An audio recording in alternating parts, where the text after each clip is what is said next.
No one in the clinic that morning understood why the kitten did what it did. The moment the cage door opened, it didn't bolt or hiss.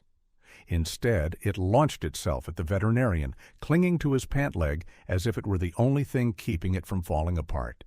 Its claws trembled, its body went rigid, and its wide eyes were filled with raw panic. This wasn't the behavior of a house pet. It was the survival instinct of a creature in absolute distress. And when the vet finally looked down at the worn collar around its neck, he realized a truth that froze the room in silence. This had never been a cat at all. The morning had begun like countless others at the small veterinary clinic tucked against the foothills of the Rocky Mountains. A pale winter sun filtered through the front windows, lighting dust motes that drifted lazily above the worn linoleum floor. Dr. Michael Harris had just finished reviewing lab results for an elderly golden retriever when the front door opened and a cold gust of mountain air swept inside, carrying with it the sharp scent of pine and something else.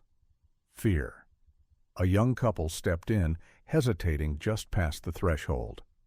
Between them was a battered plastic carrier, the kind sold at big box pet stores, its metal door rattling softly as something inside shifted. The woman clutched the handle with white knuckles. The man kept glancing down, as if half expecting the carrier to tip over on its own. We need help," the woman said. Her voice trembled despite her effort to keep it steady. "It's our kitten. He's gotten aggressive. We don't know what else to do." Dr. Harris had heard versions of that sentence many times over his 20-year career. Pets changed. Circumstances changed. Sometimes people gave up. He nodded calmly and motioned them toward the exam room. "Let's take a look," he said, already reaching for a pair of gloves. The moment he unlatched the carrier door, everything changed. Instead of bolting for the far corner or hissing in panic, the small gray figure inside launched forward in a sudden blur of motion. Before Dr. Harris could react, the animal had leapt from the carrier and slammed into his leg. Tiny claws hooked into the fabric of his pants, climbing, gripping, pulling itself upward with desperate strength. It clung to him as if he were the only solid thing left in the world. Dr. Harris froze, instinctively widening his stance to keep from losing balance. He felt the sharp pressure of claws through denim, the rapid vibration of a body trembling uncontrollably. The animal pressed its head hard against his knee, burying its face there, emitting a strained, breathy sound that was not quite a meow. It was higher, rawer, closer to a broken cry. "It's okay," he murmured automatically, keeping his voice low. "Easy, I've got you." Behind him, the couple gasped. "See?" the man said quickly. "That's what we mean. He's unpredictable." But Dr. Harris barely heard him. Years of experience told him this was not aggression. This was panic. The kind of panic he had seen in abused dogs, in wildlife brought in after forest fires, in animals that believed escape was no longer possible. Slowly, carefully, he lowered himself into a crouch, supporting the animal's weight so it wouldn't slide down his leg. Up close, he could see more details. The kitten, if that was what it was underweight, its ribs faintly visible beneath coarse gray fur. Its eyes were wide, pupils blown large, darting from corner to corner before snapping back to his face, as if checking whether he was still there. A thin, frayed collar circled its neck. It looked old, far too old for an animal the couple claimed to have found only months ago. "Where did you get him?" Dr. Harris asked quietly, still not trying to pull away. "Near our cabin," the woman said. "Up in the hills. We thought his mother had abandoned him. At first he was sweet. We fed him, kept him warm. But as he grew, he started acting wild. He destroyed furniture. He growled at strangers. Last week, he went after our son." Dr. Harris felt the animal's grip tighten at the sound of raised voices. The claws dug in deeper, not in attack, but in terror. He placed a steady hand against its back, feeling a powerful little heart hammering beneath his palm. This wasn't how domestic kittens behaved, and it certainly wasn't how they sounded. A veterinary assistant, Sarah, hovered by the door, her brow furrowed. "Doctor," she whispered, "does that sound right to you?" He didn't answer immediately. Instead, he focused on easing the animal down and guiding it gently into an exam kennel. The moment his hand slipped away, the kitten surged forward again, trying to reattach itself to his leg, refusing to be separated. For the first time that morning, a cold thread of unease wound through Dr. Harris's chest. He had worked in rural Colorado long enough to know the wildlife that shared these mountains with people. He had treated injured elk, porcupines, even the occasional black bear cub before state authorities arrived. And something about this animal, the strength in its limbs, the structure of its face, the sound trapped in its throat, set off an alarm he couldn't ignore. As he finally secured the kennel door and stepped back, the kitten paced once, then pressed itself against the bars, eyes locked on him with an intensity that made the room feel smaller. Whatever this was, it wasn't just a problem pet. And as Dr. Harris glanced again at the worn collar around its neck, he had the unmistakable sense that this case was about to become far more complicated and far more serious than a routine visit ever should be. The exam room felt quieter once the kennel door was secured, though the silence was thick with tension. Dr. Harris washed his hands slowly at the sink, listening to the soft, restless movements behind him.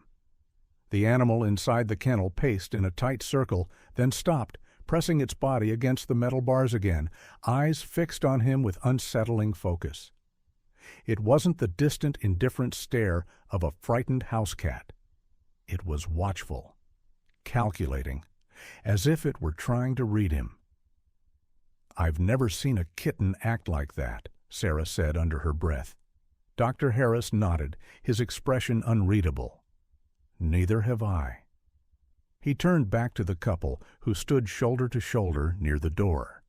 Up close, their exhaustion was obvious. Dark circles under the woman's eyes. A shallow cut on the man's hand, half healed. These were people who had been living on edge. "How old do you think he is?" Dr. Harris asked.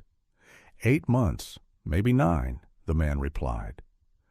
"That's what we were told. We figured he was just feral. We thought time and training would help. We even looked into obedience classes and behavioral therapy. Our pet insurance wouldn't cover it, though. They said it was outside normal domestic risk." That phrase lingered in the air. Dr. Harris moved closer to the kennel, crouching again so he was level with the animal's eyes. Up close, the details became harder to ignore. The paws were wrong, too broad, too powerful. The claws, even partially worn down, were longer and thicker than those of any kitten his age. When the animal shifted its weight, Dr. Harris caught sight of its jawline, the way the muscles bunched beneath the skin. "Did he ever purr?" he asked casually. The woman hesitated. "Not really. He makes noises, but not purring. More like chirping. Or growling."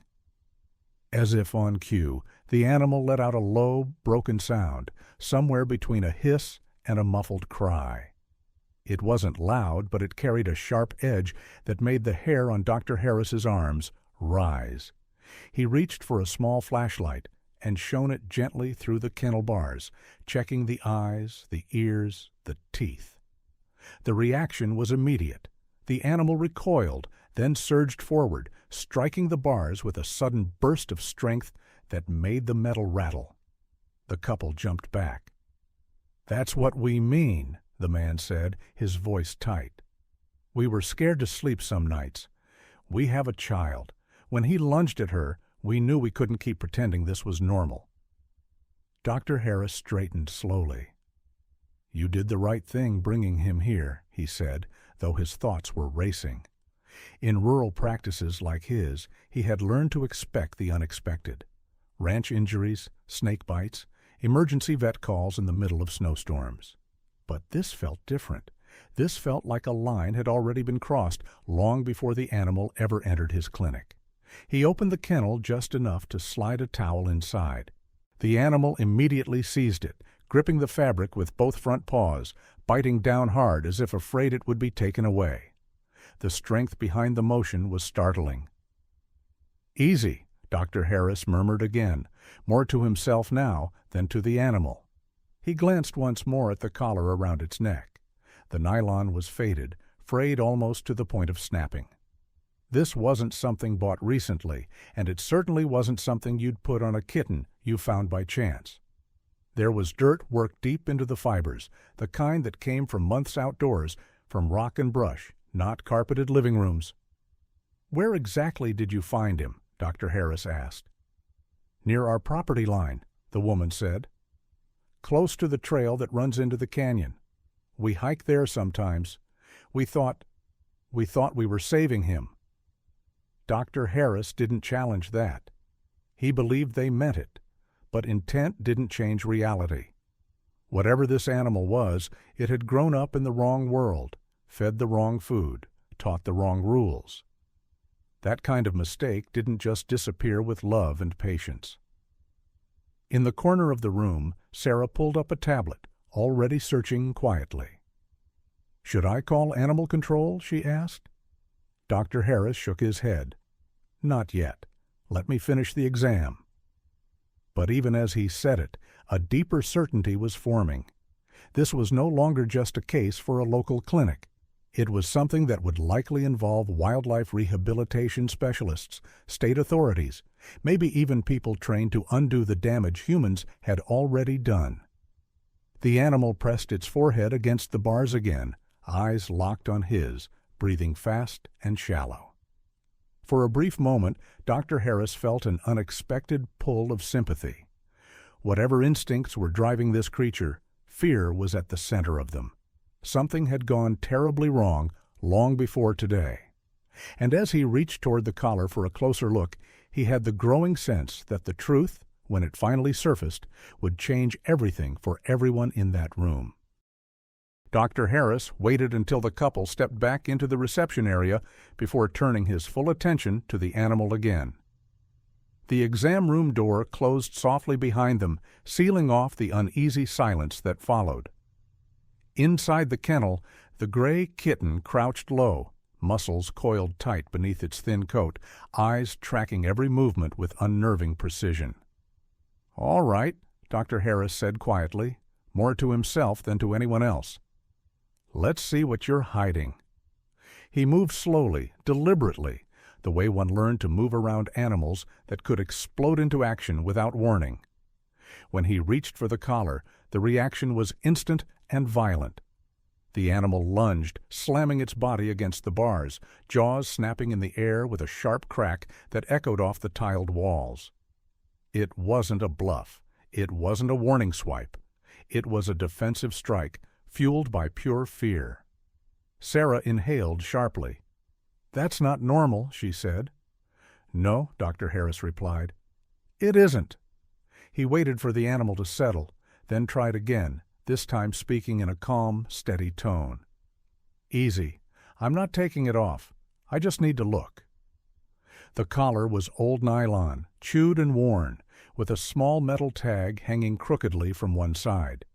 Years of dirt and dried mud had nearly erased whatever had once been engraved there. Dr. Harris wiped it gently with a cloth, angling the light until the faint markings began to emerge. A name, a number, and beneath it, letters that made his stomach tighten. This wasn't a pet tag. It wasn't something ordered online or picked up at a local store. It looked official. Too official. The kind of tag used for tracking, for research, for animals meant to be monitored, not owned. He leaned closer, reading it again to be sure his eyes weren't deceiving him. "This doesn't make sense," he muttered. Sarah stepped beside him. "What is it?" He straightened slowly, the weight of the realization settling heavily on his shoulders. In his career, he'd learned that certain moments demanded clarity, even when the truth was uncomfortable, especially then. He turned back to the kennel, studying the animal with new eyes. The proportions, the strength, the tension held permanently in its body as if it were always ready to run or fight. Suddenly, the pieces aligned with terrifying clarity. "This isn't a cat," he said at last. Sarah stared at him. "What do you mean?" Dr. Harris didn't answer right away. He crouched again, keeping his distance now, meeting the animal's gaze one final time. "This," he said quietly, "is a mountain lion cub." The words hung in the air, heavy and unreal. Sarah took a step back. "A cougar? Here?" "Yes," he said, "and not a newborn. Old enough to be dangerous. Old enough that this should never have happened." The implications hit hard. Mountain lions were apex predators, protected wildlife in Colorado. Owning one, even unknowingly, wasn't just illegal. It was a serious liability. The kind of situation that could lead to severe legal consequences, medical expenses, and risks that no homeowner's insurance policy would ever cover. Dr. Harris felt a surge of anger, not at the couple in the waiting room, but at whoever had allowed this animal to end up here. Someone had taken a wild creature, stripped it from its natural environment, and sold it or abandoned it without a second thought for the damage that would follow. He glanced again at the collar. The tag told a story of its own, one that didn't belong in a suburban home or a rural cabin. It belonged to a research program, a wildlife initiative, something designed to protect and eventually release animals like this back into the wild. Outside the exam room, the muffled sound of the couple's voices drifted in. They were arguing softly now, fear creeping into their words as the minutes stretched on. Dr. Harris knew what he would have to tell them, and he knew it would change everything, for them, for the animal, and for himself. The mountain lion cub shifted, pressing its body once more against the bars, eyes locked on him with desperate intensity. For a fleeting moment, Dr. Harris saw past the danger and the legality and the cost, past concerns like veterinary emergency care, wildlife rehabilitation expenses, and the complicated questions of responsibility that would follow. What he saw was a living creature caught between worlds, too wild to be a pet, too damaged to simply be set free. "You shouldn't be here," he said softly. "But we're going to figure out how to fix this." The cub didn't understand the words, but it seemed to sense the change in his tone. Its breathing slowed just slightly, as if some small part of it recognized that the truth, however frightening, had finally been spoken aloud. This was no longer a mystery about a strange kitten. It was the beginning of a reckoning that would reach far beyond the walls of a quiet mountain clinic. Dr. Harris did not tell the couple the truth right away. He asked them to wait a little longer, offering coffee they didn't touch, watching as fear slowly replaced impatience on their faces. Inside the exam room, he sat at his desk with the collar laid out in front of him, turning it over again and again beneath the lamp. The more he studied it, the clearer it became that this object did not belong in his clinic or on the neck of an animal raised inside a home. The metal tag was scarred and dulled by time, but the markings were still there. A name, a sequence of numbers, and a code that made no sense in any domestic context. Dr. Harris opened his laptop and began searching quietly, careful not to draw attention. He had learned long ago that some discoveries needed confirmation before they were spoken aloud. The results were sparse at first. Then a familiar phrase appeared on an archived page from several years earlier, buried deep beneath newer content. A discontinued wildlife monitoring initiative. A pilot program focused on juvenile mountain lions displaced by wildfires in the western Rockies. The project had aimed to track early movement patterns before gradual release into protected territory. Dr. Harris leaned back in his chair, his jaw tightening. This collar was never meant to be permanent. It was designed for a short window of observation for animals that still belong to the wild. Behind him, the mountain lion cub shifted inside the kennel, restless again. It paced once, then pressed itself into the corner, eyes never leaving him. The collar tugged slightly against its neck, and the animal flinched, as if the weight of it carried more than just metal and nylon. "This shouldn't be here," Dr. Harris murmured.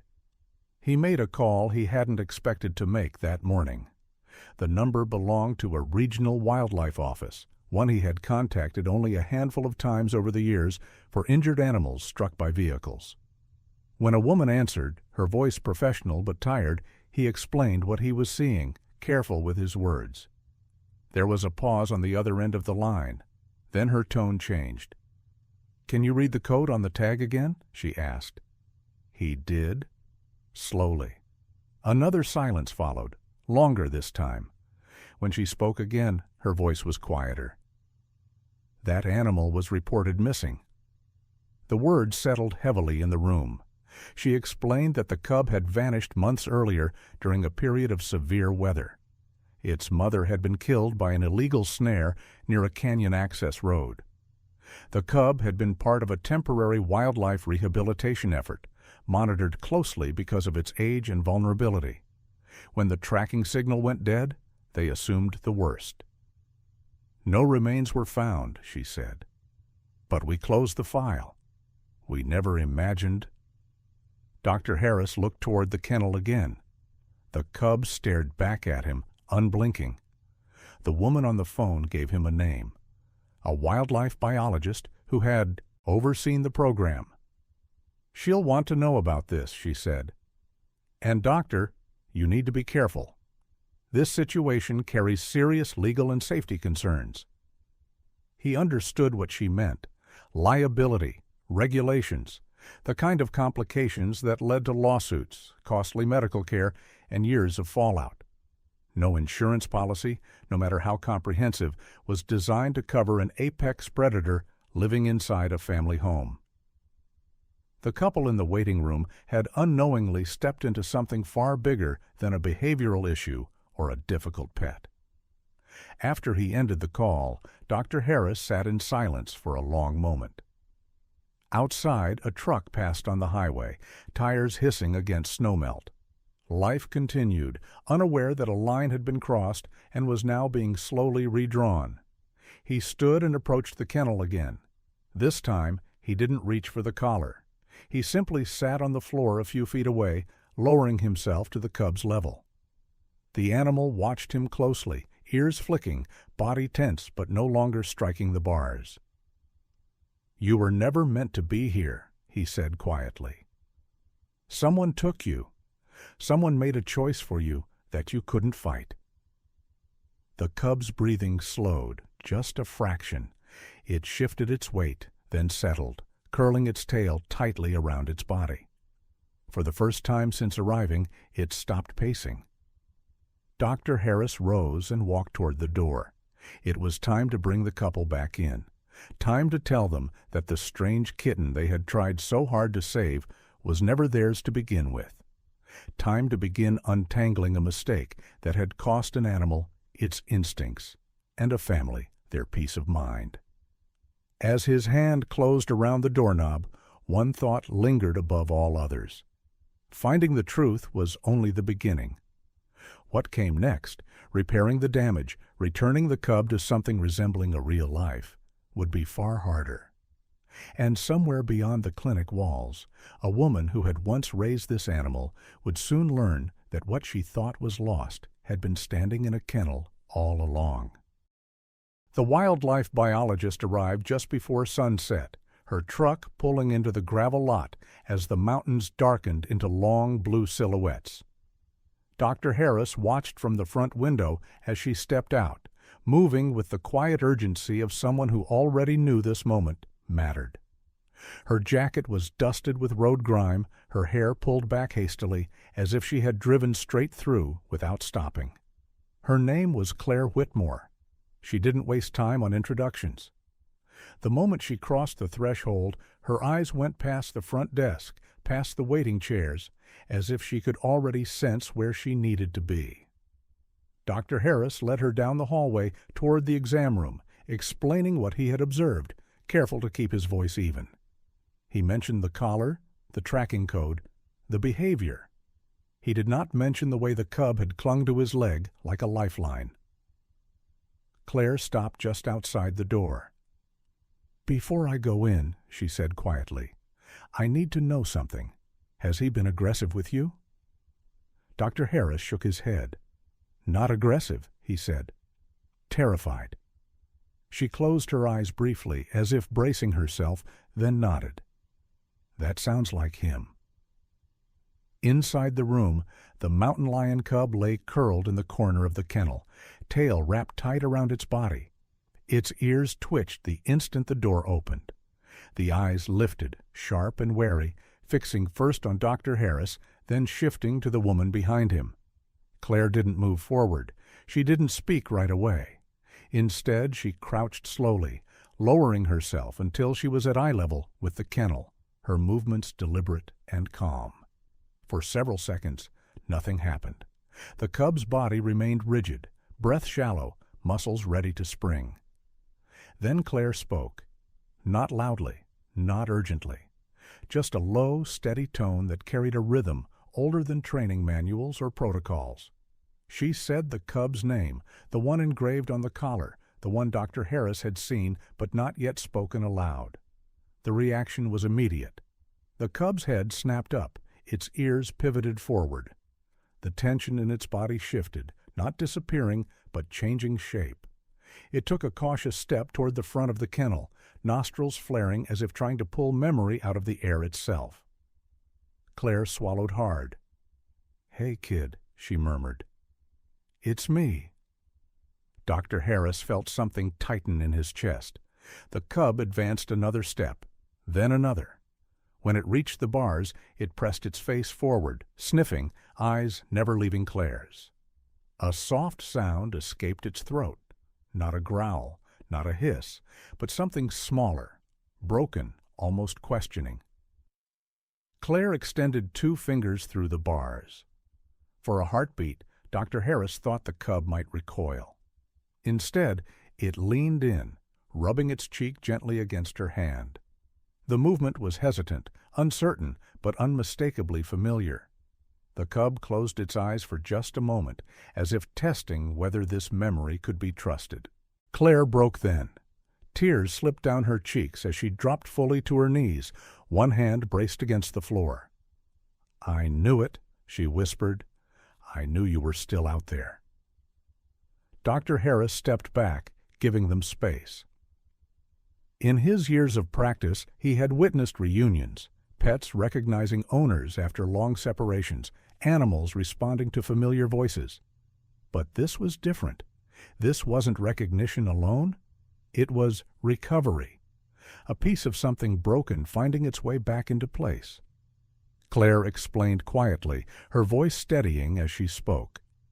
The cub had been rescued as an orphan after its mother died in an illegal snare near a canyon road. Too young to survive alone, it had been brought into a short-term wildlife rehabilitation program.